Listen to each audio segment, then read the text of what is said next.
ia ngā fia tele lava ma le whaatai I lungo le atua. Ia, e whaatalo wha mau folo whatu e fo I por kalame le tue tepa I le ainga I le nei tai au.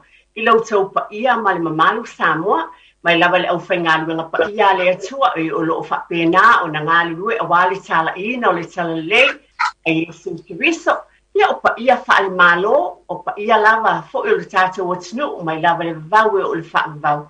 Pela bono o watu le mwhai sa o whaamatalanga a mele tina, o na whaopopoina peto e se ina o tau pa ia mamamanu, pau lava leo langona ia tau, ia o te ofo alofa mwhaafelo ia tu. Ma le whaalolo tele lava, whaatai le atua ina atua asina sina o lo whaia le whaiwa le tāpua I tono mota malawa, a wala wa fo ia ngā luenga ma o onga na ialo ma whanau, i o whia lava e mafuta mai ele nei tai au le pa ia ma le malu o tātou o tunu. Pele ngā te tono o Aotearoa nei, ia a o whafua te foi. O te, o whalofa mwhaafelo I atu. E vi ia lava le atua. O se, mai aso tā ua e lo tātou o tunu nei. A tono o te tali tono mo le tangata anu Samoa, I tātou uma I te tono ainga. Re tepa I le ainga. O se vai aso e tā ua tele lava, e tā ua aso uma. E pe o se vai aso fo I whaapitola fo I mo le tātou nganganga Samoa. E me se fo I le whailunga ina fo I le ono sifuru tausanga. Talo an tuto o tasi lo tātou o tinu. Lele nei tai ao o te bala a watu tātou au wai whaatasi e masani ana o watu. Le upu mai le fiong pa ia le atua, mō tātou ainga I vai so o malava. Ai pesa iane, o le nei vai asa, wa o filifilia, ia le pese o le vi inga, ato na le a whaina, wa o filifilia I tu spese mai, tātou e kālesia, pēna soifua mōle anai, o la ngai, ia whapena fo, o lo pepese ina fo, po oai lava, al tele o teime whaungaina. Te o whai tawina lava, hai mai le, vi inga o le atua tau se lau lima suma leono, e a vea ma upu mō tātou ainga uma lava. Hai mai, lota no wa o whanau wai, wa le lei oe le vasai, wa e maua mai lunga, o le tofi au ngā, Samoana ala mai, whai e nei le whaafitai, le pule ia mawai o lo nuu le vasai, e wala le lei Samoa o lona vale vale noa, ia mo o mi ai o whanua tama Samoa ala mai. Pai mai le whai ipue tonu, wa e sui lo tautai, lo mamalu ia mawai, tupu tupu pia mai talu nuu ua whiangai, o nuu mamao wa e mawai, o mea lele ia tiai, lo mamalu ia mautu, ma tā upu tau ia Yesu.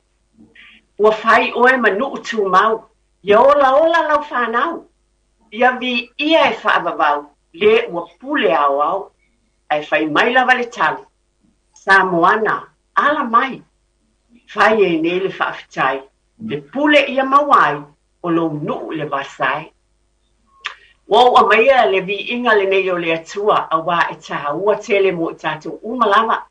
O le vai aso o le ngangana Samoa, ai mese foi o le nei. Wau tau si le firma o wilo le whaatawaina foi o le tutu o tasi o le tātou o tu uono sfuru tau sanga. Le vi ia le atua, a le amataina foi le porkalame pe lava o na o watu. O wholofa foi whaafenua I o tātou ainga. O e umalava pe o nou tau sila fia, o whaia I nau tau ainga I au tau pisinisi, ne ingano lava ia te awa, tasi le vaenga tā ua, vai asa sāta e tasi asi aso o te sawai, ai le ngalo ia te au lau tau whaia ea le tātou watinu, o manuia lau ainga, tu e tepa I le ainga, o ta pena I le atua manuia mo oe mau e awala I lau tau tau tua, fale ta avale, fale ainga, fale tusi, fale ofu, vaenga fale fa ofa iai vai fa natura. Fa pena una fa ungaina o tātou tangata. Fa tai I le atua. Pe lava e mafuta mai ele nei tai au. Alo maia.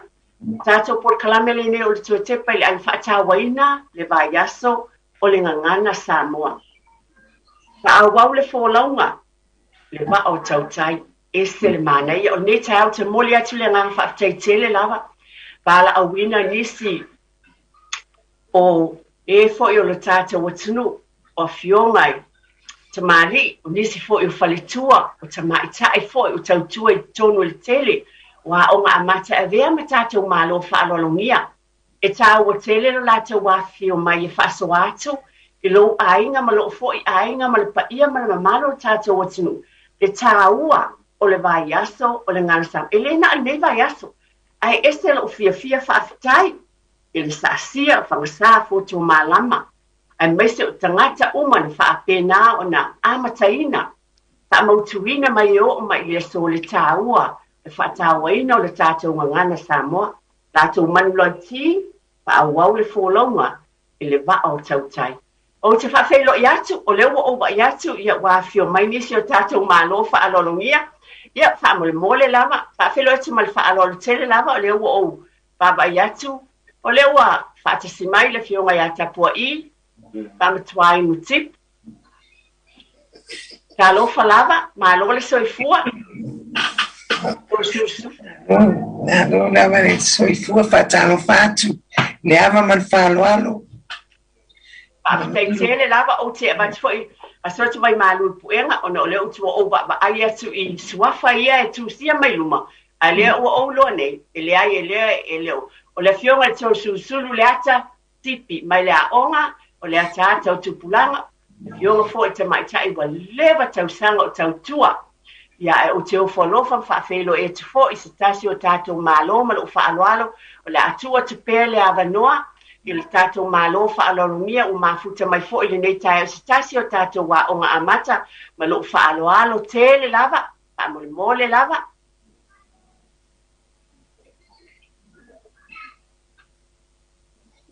Whaamole mole lava. Taro whātu la whasausaunga Samoa lo whaafonga mai taro whātu po I lau sunga o lewa whai mataitai o le tato pokalamele nei aso.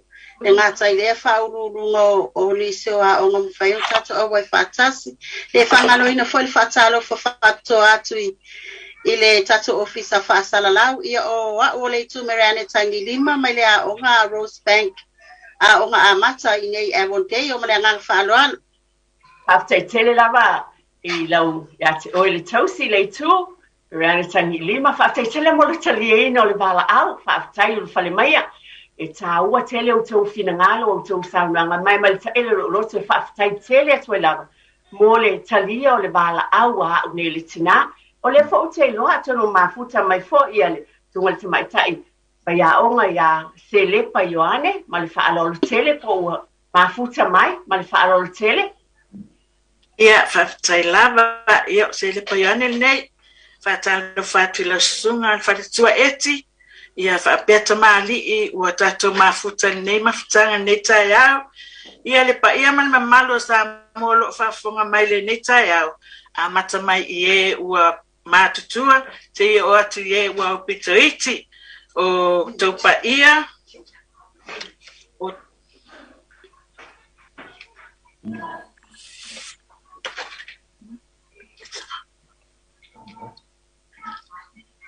Marulu watu ona le ai lava se a faina le ai lava se a faina se lepa e fa pena tu la fa ne na po ai fa fetai ta ele lo loto fa tai tuai ia le ne o to pa ias masasa mo io le ale yo o lava fa matalanga anu ia fa tino tausala le pa io la fa ngarenga le atu so se fa fa taulanga o lo fa fale le mali tutono le ne atu no ona ole tawa swino le ipole ola ia talofa ma lo lava soifua maua ma le langi mama tai tele lava ia ma lo lava le soifua man ia te ole sunga tamai tai fa ia o se lepa ile taliena fo le vala au a me se foi la onga amata ile ekalesia fa ton Christian Samoa Graylen ia fa tai tele lava ia te utu ma lava pe lava na o fa ia tu le tai utu nai ma le taele o loto mo le tele whaatai na o mwhai no tautu e se ina lava nei taimi tāo o tau o nanga. E o tau awhawhio mai matali e nai pala awa nelo o matua e tau te awhawhio mai. Ia ma whapena fo i ona whala o i tele ina. Ma whapena o na tūwhai nā tu mātang o fia pe o na o tā ua le tā ua o le vai yaso o le ngangana Samoa. Te i tu watu lava wha mole mole o la atu i nā tu pēr a matamea mai ia. Nai tu foi o le mota ia tangi lima ia te oli tausi pe ma fai lava na e sau noa ile nei foi vai aso mani tape nanga foi o seu ngā mai tonu foi o lo toa onga o le vai aso ngana Samoa ai a wai ele au ngā e alu I te tonu o tātou ainga. E whapena ona tāpena ina ai fōi o tātou ainga. Ai mai se lava fōi le manu lauti o le nei vai tau. Ia, tai atu lava I laua fionga e tusai fōi malea manoa, a wā lava se sao fōi o le nei a onga e tusai mali pōkalame. Ia, ona te tatonu amata o fe pupu le taimi, a o le manatu lato e tele ni mea e tauna whaala wiloa ma whailo atu tusai ma le manu lauti o le nei tau sanga. Pe ona ia le pōkalame o toi te pai ainga, ono toi tiro la ia I le wha I le manu lauti o le nei tau sanga, o le wha wau le fōlaunga I le wa o tau tai. O le wha winga ina I mātou, I te tono le mātou nei a onga. O no mātou tilo I le fōlaunga le o lo whatino ina taimi nei. O le fōlaunga au tangata fōlau. Sa whatau tai ina mai o tātou tua ma mātou mātua I aso o mabai. O le tātou ngangana le o lo whatawa ina I taimi nei. Whapefe on tātou whatawa ina le ngangana I tono tātou wā o ngā ma whaonga ina le tama whaia o ina le tama I titi I tū ma nganu. A wa tātou tū ma nganu oro iai upu te tere pe o upu I le whaonga ina le ngana whapetani o terminology words. O upu ia ele au maua nisi atu nuu le sosia ma tamau a inga le maua te tono tātou atu. Pe o lo whaonga ina le mātou I tele o pespesenga. I upu le tuspa ia I versus o le tuspa ia le whatau loto e tamaiti. O tala fatu e whamanatu ai ia myths and legends mai kako akungu. E foilele ina ia awaipe o awala na mato fatino ina. E whaamwhaina tu maule maa whau le tamaititi. E alale le pese I taimi uma, tau loto I taimi uma. Paipo versus I taimi uma. Pe o awala na, o le fatino ina o ngaru venga fatino. E alale le whaunga ina o alanga o a whaale natura. Ia pe o le si awala na lo mato fatino ina ai. Wa le fōlaunga le o le tautai o le whaia onga. Ale fōlaunga o tamaiti lo fōlau. O alo ina e tamaiti le lato wa ina ia singi matau nuu lo lato wha moe. O le ale wha moe nga o tamaititi. Ia I loa ona tautala I le ngangana. Ia o loa wha atino ngaruenga e whaonga ina ai le tato ngangana. O lunga le vasa le tatu te fola wai. E iei le taimi e so wai le vasa. E luka le tai le tere o taimi. Pe tai atu mau le whaatu atua le tangata. Whaonga ina ai le ola whakerisiano. Pe o mea o lo tilo e se mato wa inga. Tu se mato wa onga. O le tu whaatasi le ola whakerisiano. Ma le tu ma le anganu. O na whau whaatasi lea. Ma alo whaatasi le mato wa. E mawhai ai o na taunu se taunu unga le lei. O le matou sini wha moe. Ina ia mawhai ono watu le whanau e ta watu tutonu la tau ainga. Wha atupu te le ina le ngangana. O awala fo ia o lo whatino ina se matou waonga. O le tala noa I mātua. Tala noa I a inga. Ina ia wha a mausali le ngangana ale tamaititi. I tutonu o la tau waonga. A wā a whapea e tama whaile a o ngai a oa o le ngangana Samoa, a he latu le whale a oa o le mātua le ngangu tamaititi.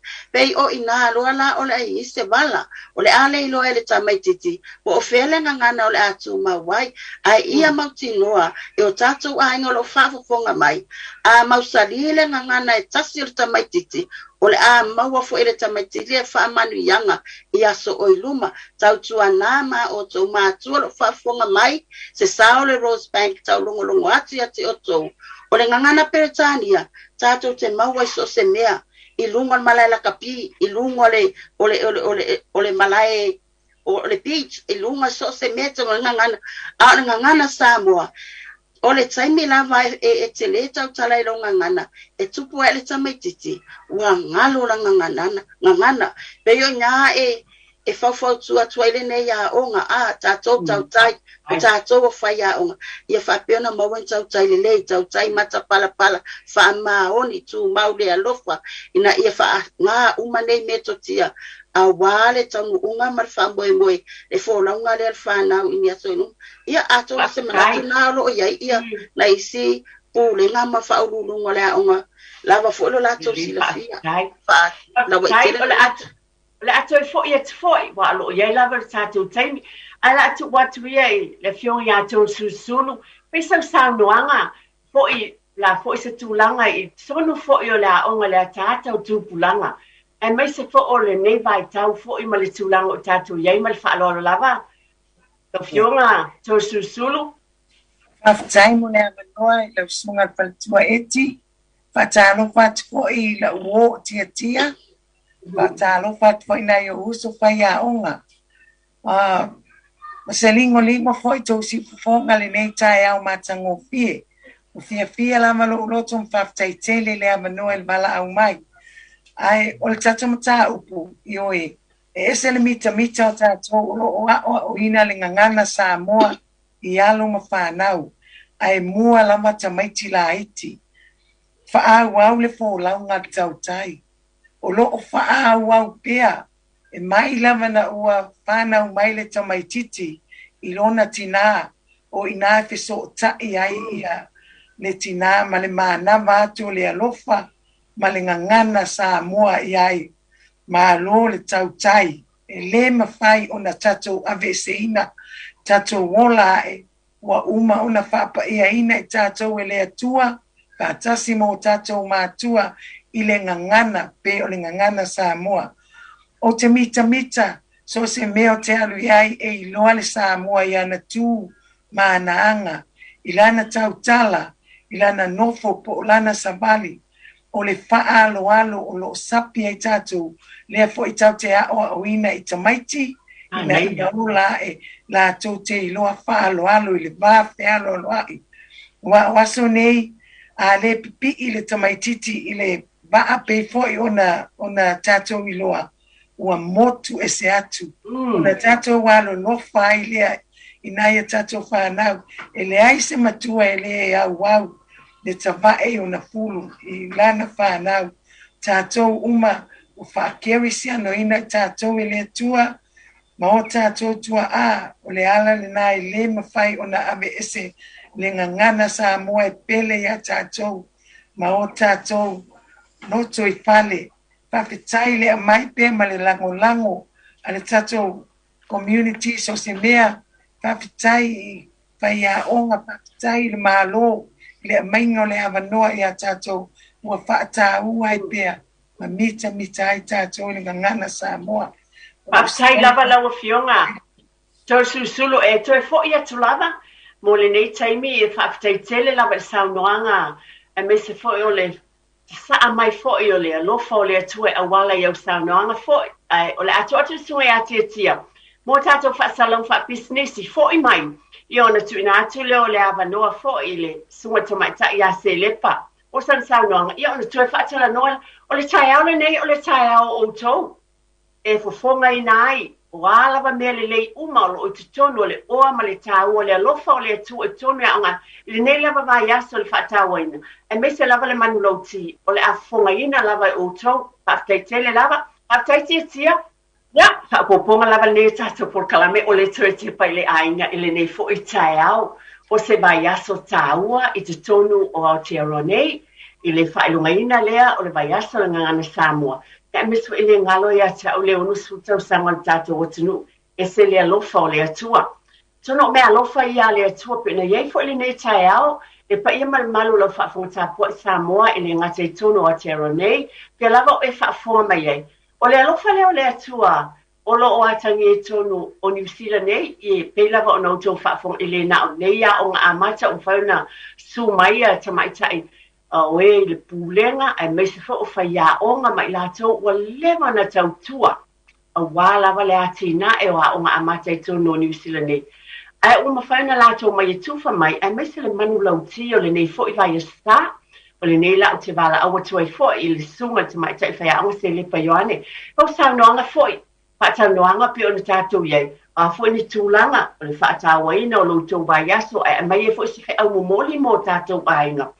Ia, wani tūlanga o loo iei foi, sa mai iei foi le soani mai le nai tu o le tātou maftanga le metai au. Ia, whaatai mo le amanoa. Na o sina tamai whaopopo lava I whinangala ua whaalia. O te iloa o le aunga lava lea tasi ia o ngā whaataitai. Ia mala malama tamai titi I ona tu mananga. O le pe o por kalame o lo whaataua ina mātou mo le neva yaso. O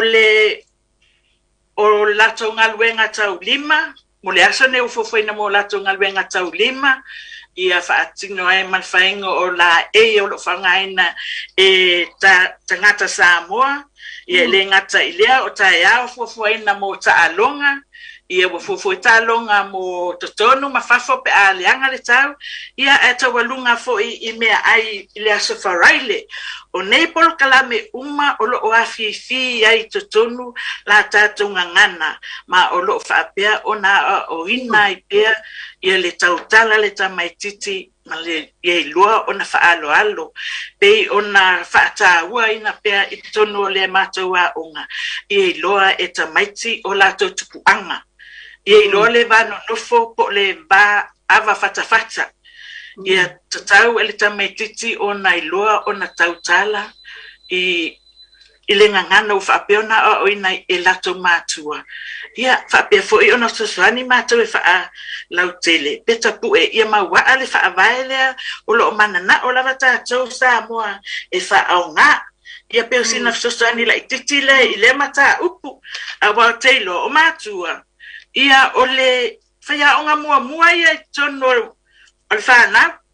O tāko whaia onga. Ia penga ole tapu e lawan whauau. Ia le leima mautu le whaawai wa iai whanau. Ia peo sina whaopopola e titile to tono tatum ta upu nei tae au whaftai lava.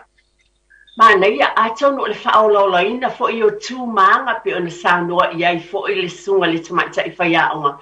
O le whaaloalo. Ai mana ia fo i tūlanga ia pe o na wale whapea e whaolaola le wholaunga le vao tautai a tonu lo whaatautai ina pea o tau mai tātou umalava i tū maanga a le tātou atunu o le alofa o le whaaloalo ma le ngangana. Whaataito tu o tu nei awa noa i tina fo i pe o na watu vai ane o tau pa ia mamamanu i le a fionga ia tau susulu ia e mese fo ia le tausi ia le tū o le awa noa tāua tau te sao no ai wa o te loa o le tele ia o le tamau a ino le atua o lo o a fifi te tono o tau ngā luenga o lo o whaatino ina i tono a o ngā amata e te le ia e la wa o inalo o tapu e mai ai mai lava o la itite moni lava o whaia o ngā mua lava o mātua. Ai te le fo i lo tau sao o lo whapenao no tau whaatinoina o lea tu atu lava ia te o le tausi le tu an mesa fo i le fionga ia tau susulu o le tae au mo o tau sa mai o tau finangalo ma tufa mai ina ia whaafonga tātou tu ini mea fo o lo mata i tuina i le folaunga pe o na iai ma le whaalolo tele ia whaatai lava mo le amanoa ia fo o te talisonu lava so se mātua lava, e se le au i lana whanau. O le ala fole nai mātua, e ka o tātou New Zealand born, e nau lava ia mai tamaiti ma le lato whaupunga, ia o le wha Samoa, e le fia whanongo lato i le wha Peritania. Ia, ai ai folo na lave, e o foi lai mātua, o le nau ia e o mai ia i lato i loa, pese o atu tamaiti pi pese ai, ma upo lo atu tau. E iai la nai an matou tamai por kalame nai whai mo matua e mua nai matua ia half po le palangi po le sangi mai i se upo whaasa mua po ni pese iai fo ila CD se ma ave iai e whanongolongo ai. Wai lei se o ngai pi pese atu e tamaiti ai le ilo e matua. Ia na whai la ia lea wa mo wai. Ai tusa o ngai a fi ai na mea lava pe ona o ina e whaia onga. E whai fwoi mato mawhatanga mwhaia onga te tūwha iai o loa na fo e mai lea tua i lea tangata ma lea tangata e te paasoa i. Maua i lea manoa mātua te o a o ina atu ai tamaiti i mea e te tau una whai ma ngā luenga e te tau una whaatino ina. Whaftai lava uia whaia onga uma ma le ngā luenga whita.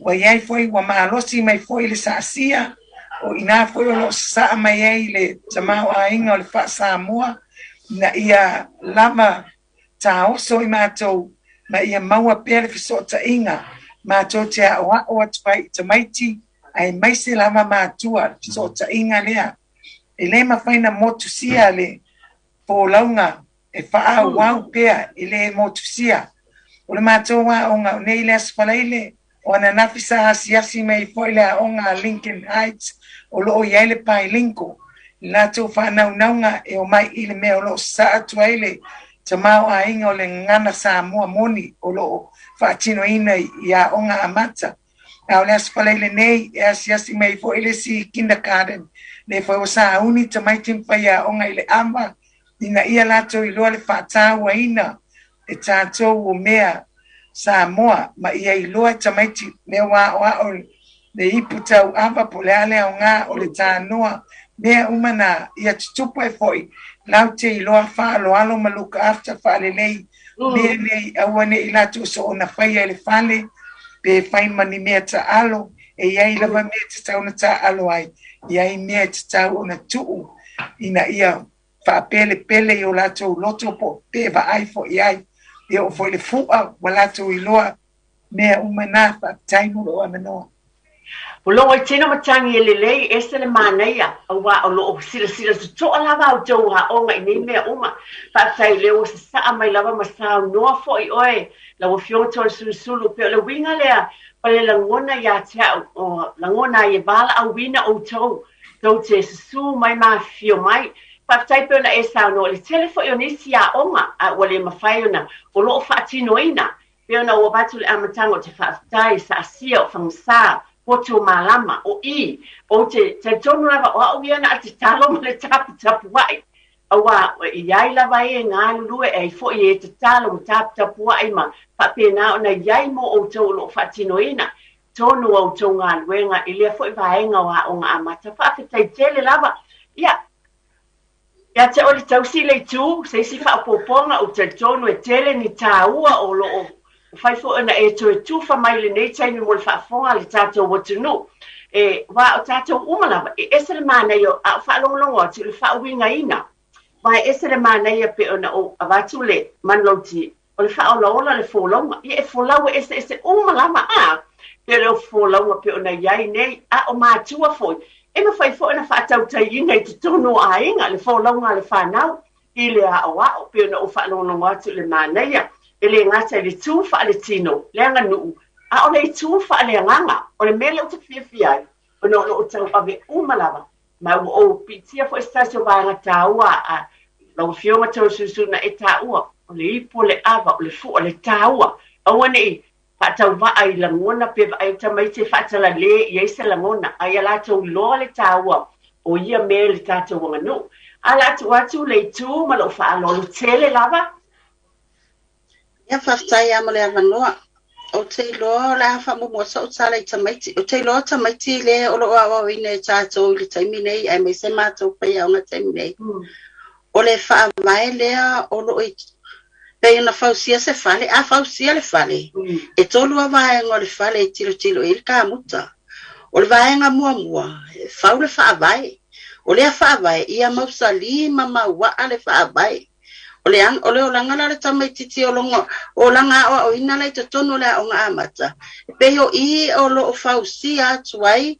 lona o langa o ina a le lei matapu e le o langa tamaititi I te tono o ngā amata e whau watu I lunga le primary school mai sea o ngā wa amata ona mausali lona o langa pe o le fale ia lo uma fa vai wa fa le fale wa move le tamatiti ile wa nga ilumalo na olanga wa oina e ala le la tule ile a nga tulanga lua ala ku ile polisi ia e uma ile tawalunga le fale pe o le sini le mal fa mo o fo la ngolo ia o alon fa na tonu le university ia ma fala wa tele ina lo na ngana e pe la ole mena lo ti lo ye le mato wa o ngai ia maua ale o langa o ina o le tamaititi ilanga ngana tu malanta utala anga nu fa ke wisiano me uma pena ina ia itutonu le o nga mata ona mato to tilo foi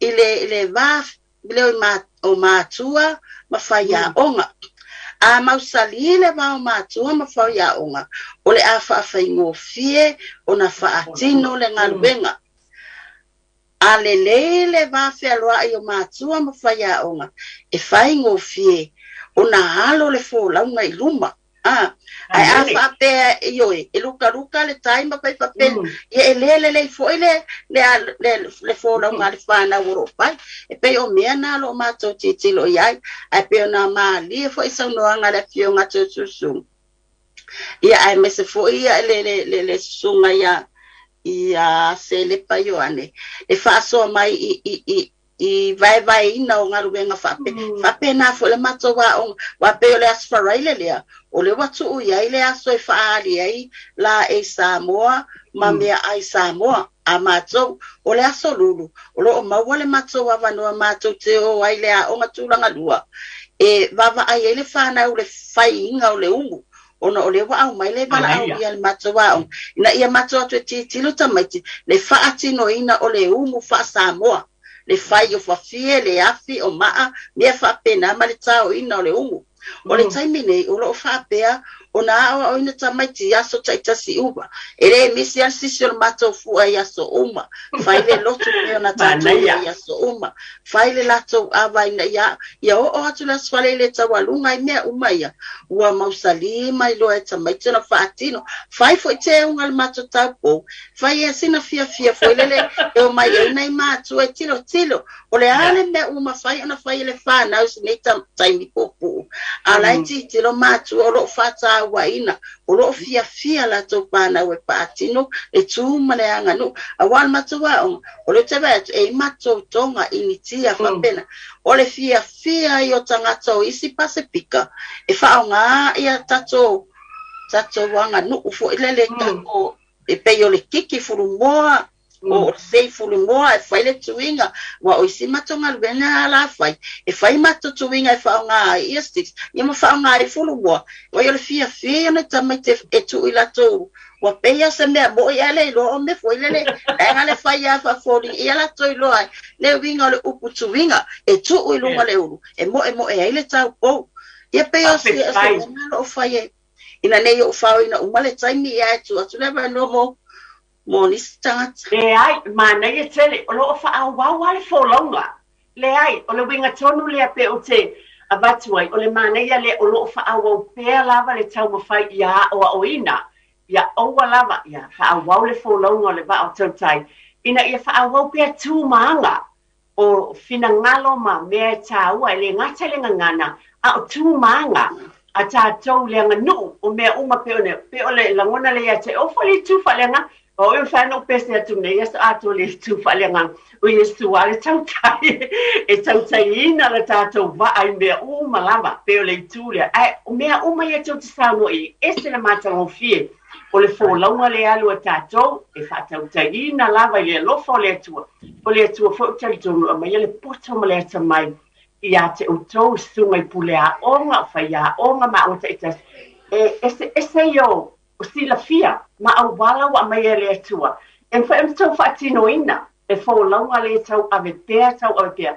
A wala wane i ngoto le wa, ai alu pēr le fo launga. Ia tin tau nul wha moe pēna e sa no te mi tūnai.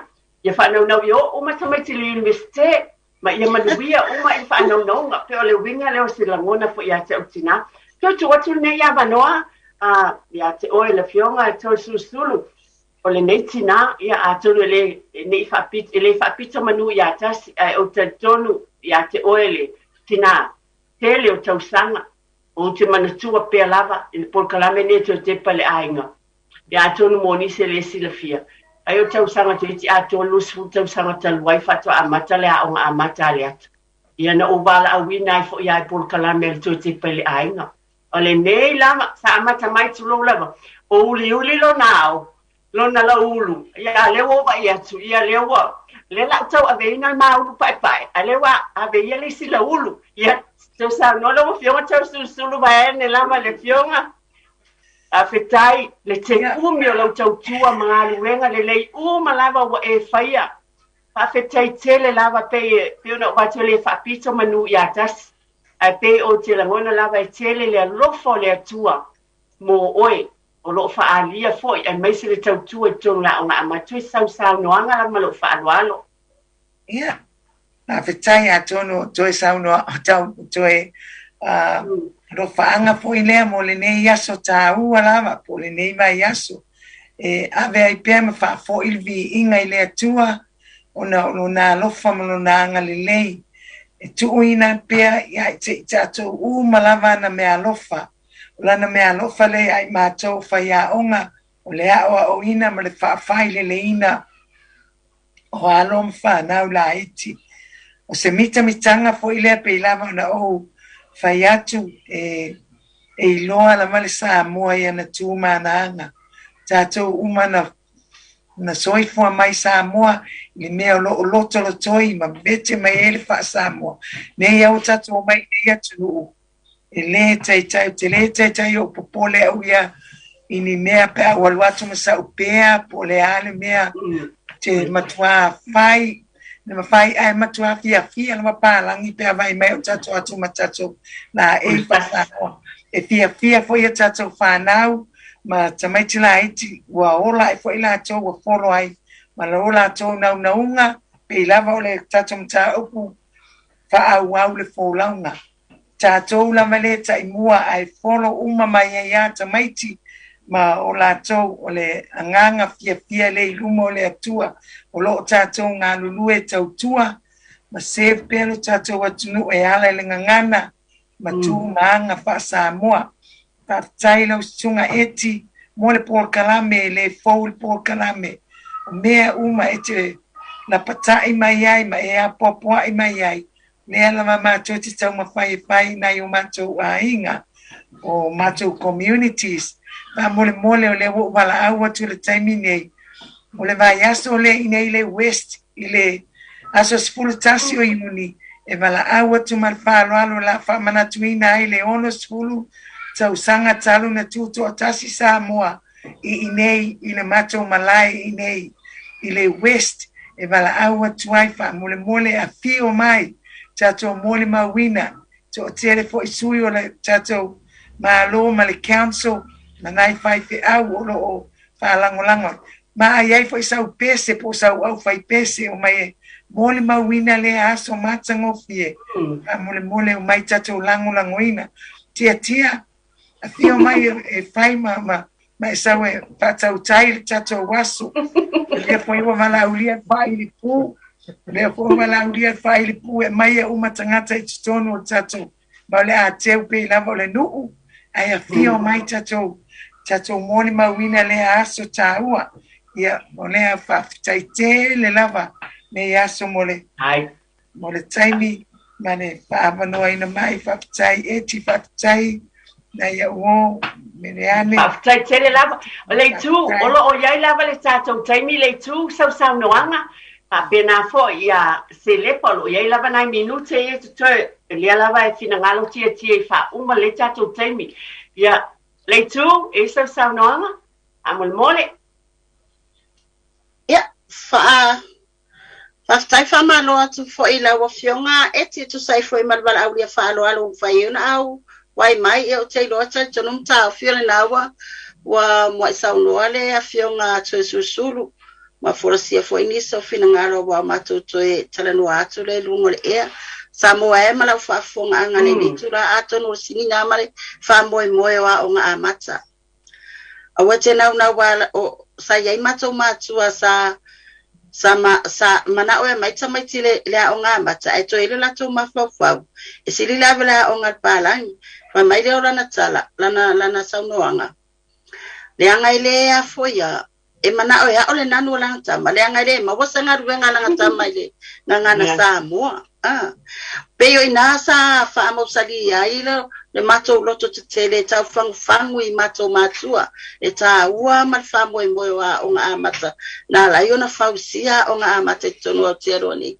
ina ia awane ifangalo ina le tato ngana ele ngata ile na ole afa peona fa mo sali nai le ola o ina tamaititi awa ole si fatata inga pito sili na tawa afa pe eteno fune ine imala fanau e nanu fa ngana lo na luelo fanau ai mailo matua tausi mai Samoa wa sawini ai saulo matua tausi ele lo nanu e fa fena so tai lo walo malo matua tausi e pe oisi ai kia ngama ai e o lo matou fa'asoa atu ai matua i le fa'atua uaina o le gagana ina ia fa'afaigofie ona fesoota'i o latou fanau mo latou tua'a ia so ua matutua ina ia fa'apea aua ne'i fa'agaloina le tatou gagana aua ne'i fa'agaloina le tu ma le aganu e momoli fo'i lau fa'afetai fa'apitoa i le sa'asia o la fa'afogafoga mai le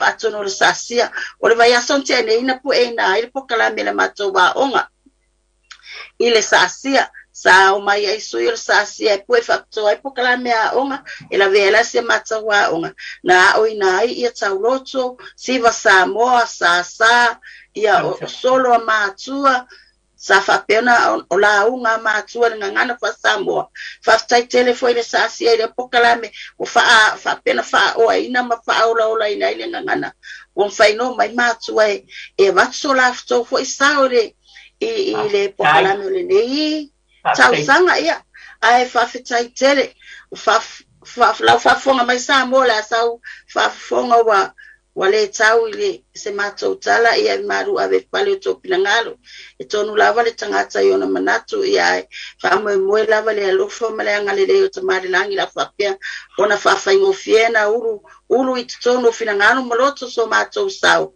ina ia fa'apea lava ona manuia alo ma fanau si o tatou atunu'u ia ae manu teleina lenei aso e le pasautaga Samoa fa'afetai ma lo'o fa'aloalo lava fa'afetaitele lava ia la atu le minute toe se i faise saunoaga mulimuli foi ale sunga tamaita i faya o ngai se lepa i on fa o mai lo tatou pokalame tai se lepa le lava mole avanoa ia o marie foi falongolongo atu saunoaga matagofie pe ona saunoa ni se o sto faya onga ia o mafutanga pe ona ta o foi mafutanga mamatua io e matua o lo o le tāua i o mafutanga mātua mwhaia onga awa o se fisosani telele i la tātou ngaluenga mātua i a manatua lo whaasinomanga whaatāua tātou whaasinomanga whaakau mamao le manatu lea a potolo walo e nanu pe ona saunoa le